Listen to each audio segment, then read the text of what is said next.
Hey everybody, it's Mike, aka Sanaku from Overground, and today I'm showing off my deck that I played in the Content Creator Tournament called the Welcome to Primary Village event.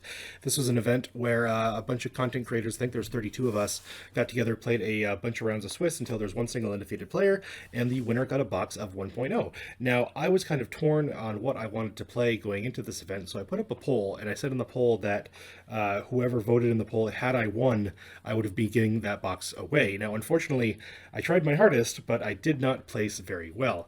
I'm actually recording this before final standings are up, so I'm not quite sure how I went completely, like officially at the end of the day, but my record was 2-3. I had 2 wins and 3 losses. I started out really strong during the day, and every single one of my matches went to game 3, but unfortunately I lost every single game 3 due to like super unfortunate circumstances. So I'll say that if you're wanting to pick this deck up and you want to try it out for yourself, it actually performs really well, but unfortunately when everyone and their mother is still playing Omnimon, especially Red Omnimon, because that's what I played the most of today, I hit Gaia Force in their security as their last card 4 times, and that's the only reason why I lost the majority of my matches. So it's really unfortunate, but had those been other cards, any cards, it could have been absolutely any Digimon. It could have even been another Omnimon for anything that I could have, I don't know. Regardless, I'm a little upset because I really feel like this deck could have had a higher placement, because it did perform super consistently and it performed really well based on my theory behind it. But it is what it is. That's just how the game is played. There's a lot of RNG. There's a lot of cards that they're hard to play around. Like in most cases, removal can be played around. Like you can play around Flower Cannon by playing a blocker. You can play around Trump Sword by having something that's not suspended. But it's really hard to play around Gaia Force because it literally just destroys any Digimon. No restrictions whatsoever. So at the end of the day, yeah, I mean, I'm a little torn, but I'm really happy with how this turned out, and I'm really excited with, you know, what you see on the table. So the poll, the option that won the poll was Red Gallantmon. And I wanted to kind of put my spin on Red Gallantmon. So now, by looking at everything kind of at a glance, you can kind of see that it looks a little bit like Christmas Tyranno. However, the Tyranno engine is much smaller than what you see in a standard Christmas Tyranno deck. This deck, I'd say it's more kind of red control. Gallantmon is kind of the main win condition, but the deck leans heavily on the Tyranno package. So I'll kind of run through everything and I'll explain what it all means. So your 4 babies, we've got 3 Babydemon and 2 Yokomon. If this was a dedicated Tyranno strategy, we'd be playing 4 Babydemon, but since it's not, I just decided to flesh out the GX deck with 2 Yokomon. This deck doesn't go into full stacks very often, so the Koramon's not very useful here. So the Yokomon's just a little bit better because we are kind of playing this a bit more like a green Tyrannomon strategy, where we're actually attacking into our opponent's Digimon often. So Yokomon kind of helps supplement that a little bit. So let's go through the rookie lineup. So we've got 4 of the Agumon with the starter deck Agumon with the plus 1000 inheritable. 4 of the promo Biomon. So this is kind of one of the main reasons why I wanted to build this deck, because Red as a whole doesn't have the same consistency package that Blue does and cannot draw nearly as many cards as often in a turn.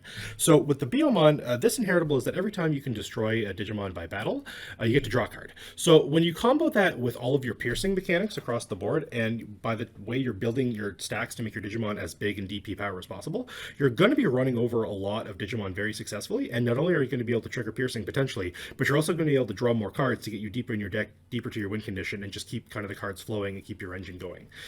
Then we've got the 3 of the set 1 Agumon rather, and this is the on play. You get to reveal 5, and if you find a tamer, you can add it to your hand. And as you see down here in this corner, we play 5 tamers, and I'll explain kind of what they all do when we get there, because you'll notice that this one's a little bit questionable, but we'll explain it.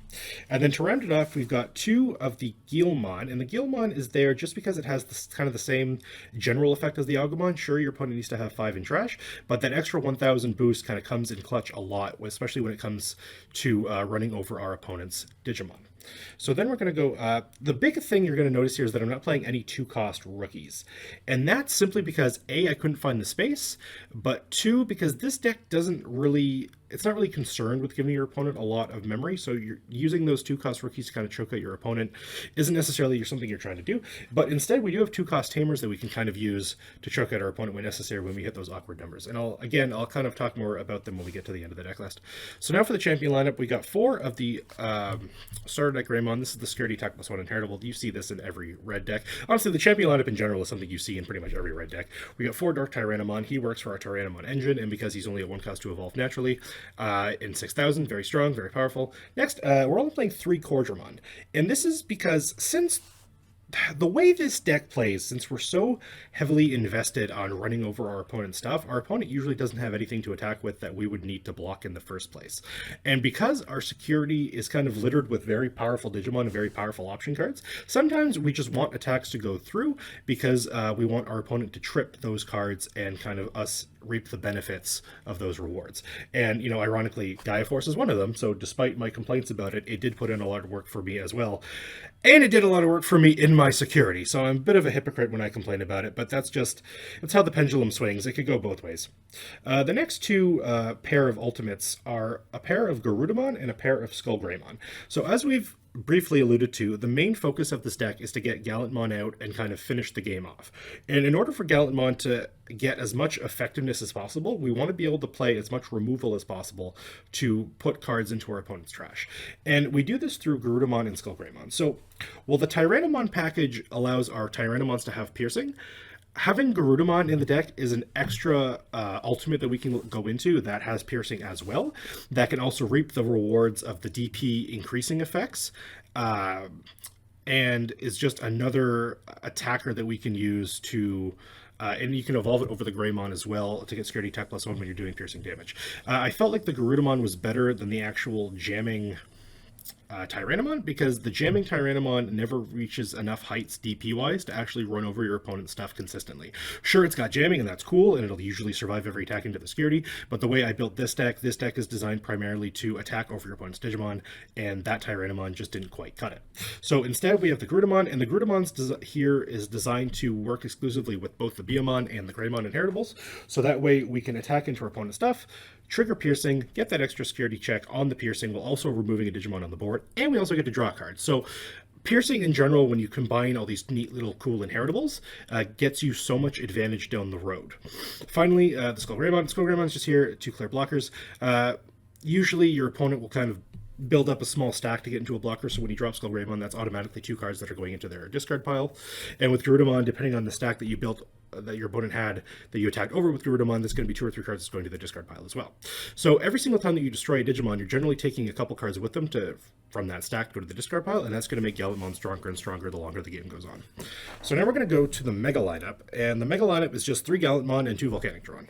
That's all we really need, because this deck isn't very top heavy. The ultimates pretty much carry all the weight in this deck. They're the Digimon that you're going to be swinging with the most. Metal Tyrannomon, I didn't really talk about him because I'm going to kind of talk about him now when it comes into the Mega lineup, because I consider Metal Tyrannomon basically a Mega in his own right. The card is just a house.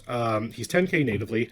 You can put him on top of Greymon to get the Security Attack +1. That can be on top of an Agumon, so he's 11,000 when he's attacking anyway. And when you combo that with the Taiga to give him piercing and the Biomon, again, we're kind of seeing this repeating notion of we want to attack over our opponent's stuff, pierce, get extra security attacks where possible, and then draw extra cards to keep our engine going.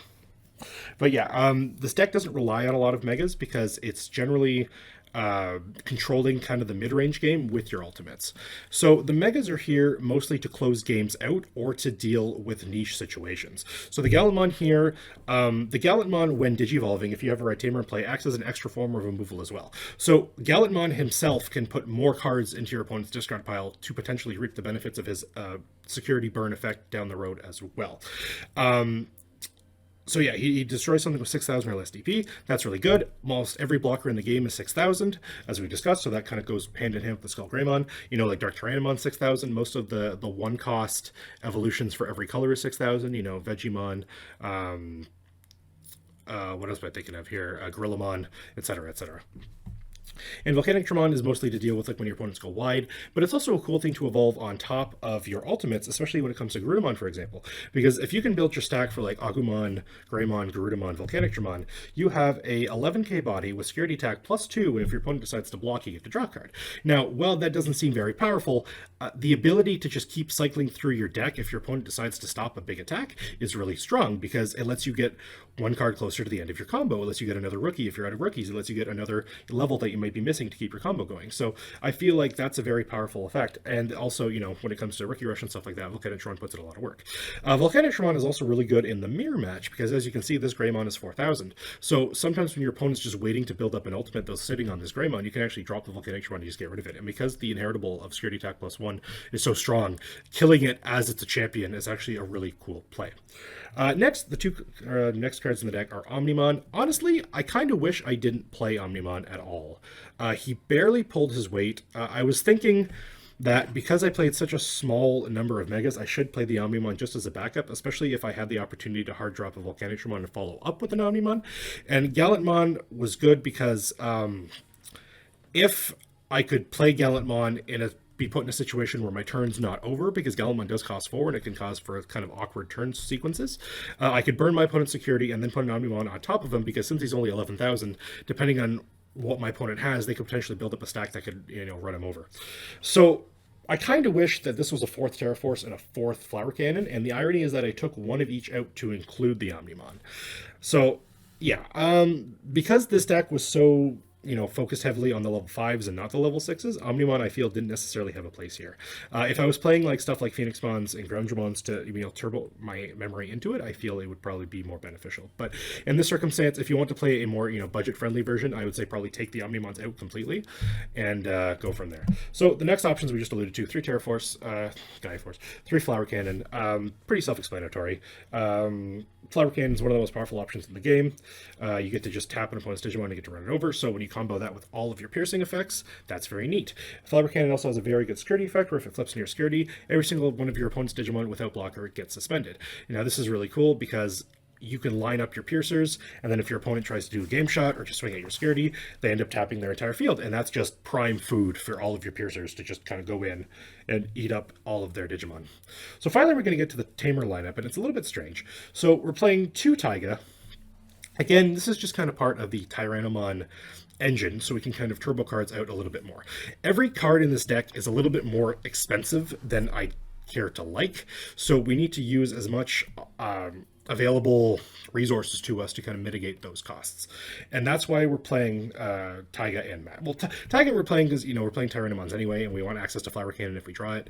But Taiga is also really good because it lets our Dark Tyrannomons evolve for free. It lets our Metal Tyrannomons evolve for 2, and if we have 2 in play, it lets our Metal Tyrannomons evolve for 1. And that just helps us get into our top end if we need it just a little bit faster and a little bit cheaper.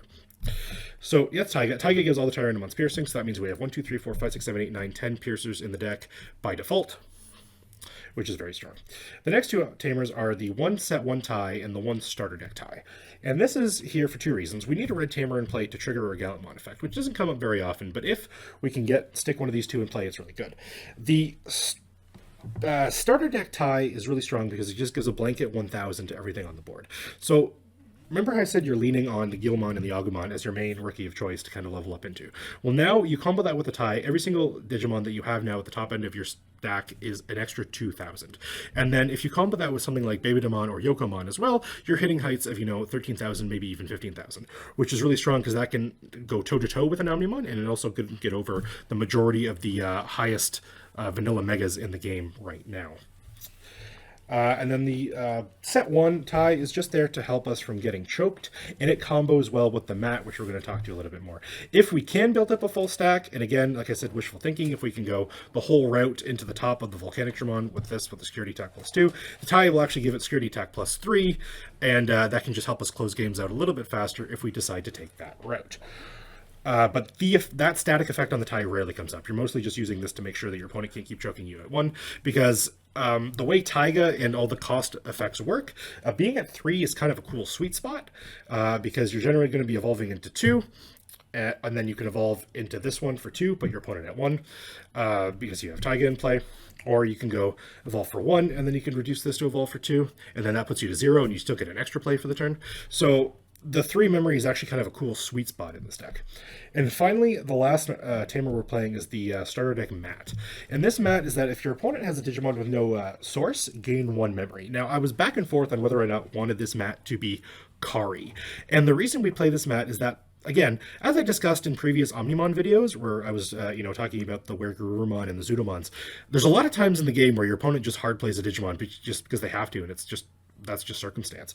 And by doing so, the mat will always trigger. So when you have the mat and the tie in play, you're generally starting your turn with 4 memory. And 4 memory is really important because Gallantmon costs 4. So if you can stick those 2 tamers and build up your stacks in a way that's, smart, like maybe build them in the raising area or something like that, or just, keep volleying back and forth with your opponent and making sure that you can keep your Digimon safe. If you keep your ultimate safe, you can stick a Gallantmon on board, go to 0, and then potentially pop a card because you've got a red tamer on the board, and then you can swing, and depending on where your opponent's current trash pile is at, you can get extra security taken away as well. The cool thing about Gallantmon is that Gallantmon in and of itself is almost like an extra security tacker in a different kind of way, because you're actually not afraid to hard drop Gallantmon in some circumstances, because depending on where your opponent's discard pile is in that game state, he'll still do security attack like +1 to, without having security attack +1, and then all the security that you rip with him doesn't trigger because it's just getting discarded. So yeah, that is the deck. It's like red Gallantmon control, but someone could make an argument that it's just Christmas Tyranno. This is how I like to call it. This is how I built it. If you guys have any questions or suggestions, feel free to let me know in the comments. If you guys want to see some gameplay with this as well, let me know, and I could probably organize something. But yeah, this is Mike from Overground, aka Sinaku once again, and this is the list that I piloted to a unfavorable finish, unfortunately, at the Welcome to Primary Village tournament. But I still had a blast. I still met a lot of cool folk. I'm so glad that this community is growing, and I'm so glad that I was welcomed part of it. So next time I enter an event, I'll probably take something maybe a little bit more serious, but I just wanted to play something a little bit more fun, a little bit more goofy. I'm so sick of kind of the Blue Omni mirror matches. I'm so sick of playing Blue Omni myself. It's just getting so repetitive and so taxing on me, because it's always the same plays every single turn. It's not really helping me get better as a player, and I actually had never explored playing red yet before, so this is kind of my first crack at just playing red in general. And we've already kind of seen in the Rainbow Series decks that I had built a Gallantmon deck previously. This is just kind of my spin to kind of make it just a little bit spicier and a little bit neater. So yeah, if you guys enjoyed this, please like and comment and subscribe and all that jazz, and I will see you guys in the next one. All right, take care.